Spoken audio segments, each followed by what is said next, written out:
राधे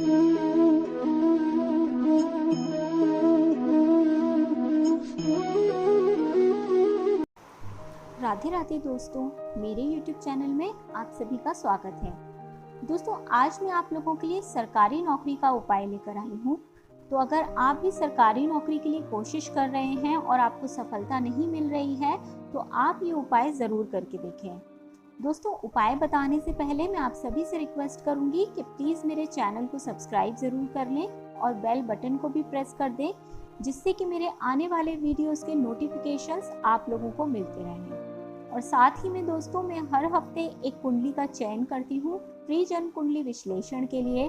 तो अगर आप भी अपनी कुंडली का विश्लेषण कराना चाहते हैं तो अपनी बर्थ डिटेल्स कमेंट करके दे सकते हैं। दोस्तों, सबसे पहले तो हम ये जान लेते हैं कि सरकारी नौकरी प्राप्त करने के लिए कुंडली में सरकारी नौकरी का योग होना बहुत ज़रूरी होता है और साथ में ही सरकारी नौकरी देने वाले ग्रह का भी बलवान होना बहुत ज़रूरी है। तो अगर आपको जानना हो कि आपकी भी कुंडली में सरकारी नौकरी का योग है या नहीं, तो आप अपनी डिटेल्स कमेंट करके पूछ सकते हैं। अब बात करते हैं सरकारी नौकरी के कारक ग्रह की। तो इसके लिए दोस्तों, आपकी कुंडली में सूर्य का अच्छा होना बहुत ज़रूरी है। सूर्य सरकारी नौकरी के कारक हैं और अगर आपकी कुंडली में सूर्य बलवान नहीं है तो आपको सरकारी नौकरी प्राप्त करने में दिक्कतें आ सकती हैं। तो चलिए पहले आपको ये बताती हूँ कि किन उपायों से आप अपने सूर्य को बलवान सकते हैं। दोस्तों, कभी भी पूर्व दिशा की तरफ पैर करके नहीं सोना चाहिए। सूर्योदय के बाद तक अगर सोने की आदत है तो इसको भी आप बदल दें, इससे भी सूर्य कमजोर हो जाते हैं। रोजाना अपने पिता के चरण स्पर्श किया करें, या तो फिर पिता तुल्य लोग हों, जो भी बड़े हों, आप उनका आशीर्वाद लें, इससे भी सूर्य बलवान होते हैं। तो ये तो वो उपाय हुए जो सभी को करने चाहिए। जो भी चाहते हैं कि उनकी कुंडली में सूर्य बलवान रहे, उन सभी को ये उपाय करने चाहिए। अब जो उपाय मैं आपको बता रही हूँ, ये उपाय आप लोग ज़रूर करें अगर नौकरी के लिए आप प्रयास कर रहे हैं। तो दोस्तों, जब भी कृतिका नक्षत्र आए, कृतिका नक्षत्र सूर्य का ही नक्षत्र होता है दोस्तों, और सूर्योदय के 1 घंटे के अंदर जब सूर्य का होरा हो, आप पंचांग या इंटरनेट के माध्यम से आसानी से पता कर सकते हैं कि किस दिन कृतिका नक्षत्र है और उस समय में सूर्य का होरा पड़ रहा है या नहीं। ये उपाय आप लोगों को विशेष उसी समय में करना है दोस्तों।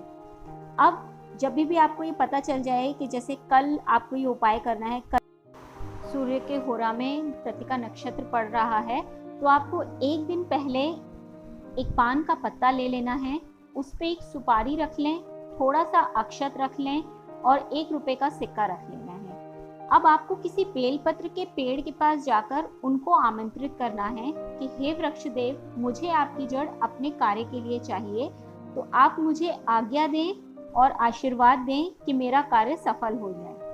फिर ये पत्ता सामग्री समेत आप पेड़ की जड़ में रख दें। अगले दिन सूर्योदय के 1 घंटे के अंदर या जिस भी वक्त सूर्य का होरा पड़ रहा हो और उस समय कृतिका नक्षत्र हो, आप उसी पेड़ की जड़ थोड़ी सी ले आएं। दोस्तों, पेड़ को नुकसान पहुंचाए बिना ये कार्य करना है आपको, इस बात का विशेष ध्यान रखें। फिर उसे घर लाके साफ करके पूजन स्थान में रख के उसका पंचोपचार पूजन कर लें। उसको देवता स्वरूप मान के आप उसका पंचोपचार पूजन कर लें और एक लाल धागे में उसको बांध लें और आप उसे वहीं मंदिर में ही रखे रहने दें। और उसके बाद जब भी पहला रविवार पड़े, तो रविवार के दिन उसको सूर्य की ही होरा में, यहाँ आप ध्यान रखिएगा दोस्तों, रविवार के दिन सूर्योदय से 1 घंटे के अंदर हर रविवार सूर्य का होरा होता है। तो आपको ये ध्यान रखना है कि रविवार वाले दिन आपको जिस भी वक्त सनराइज हो रहा है, सूर्योदय हो रहा है, आपको उसी के 1 घंटे के अंदर ये उपाय पूरा कर लेना है।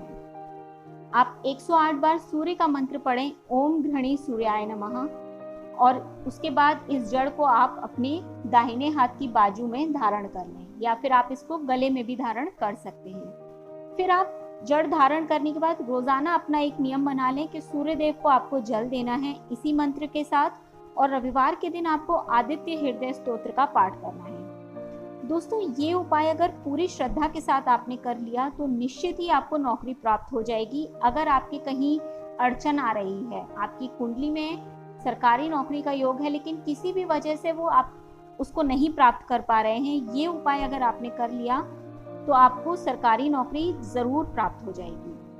तो इस उपाय को आप लोग ज़रूर करें। और एक बात जो आप लोगों को ध्यान रखनी है दोस्तों कि ये जड़ धारण करने के बाद आपको मांसाहार का सेवन नहीं करना है, आपको नॉनवेज बिल्कुल भी नहीं खाना है जब तक कि आप ये जड़ धारण किए रहेंगे। दोस्तों रविवार के दिन वैसे भी मांसाहार नहीं करना चाहिए, इससे आपका सूर्य कमज़ोर होने लगता है। तो उम्मीद है दोस्तों ये उपाय आप लोगों के काम आएगा।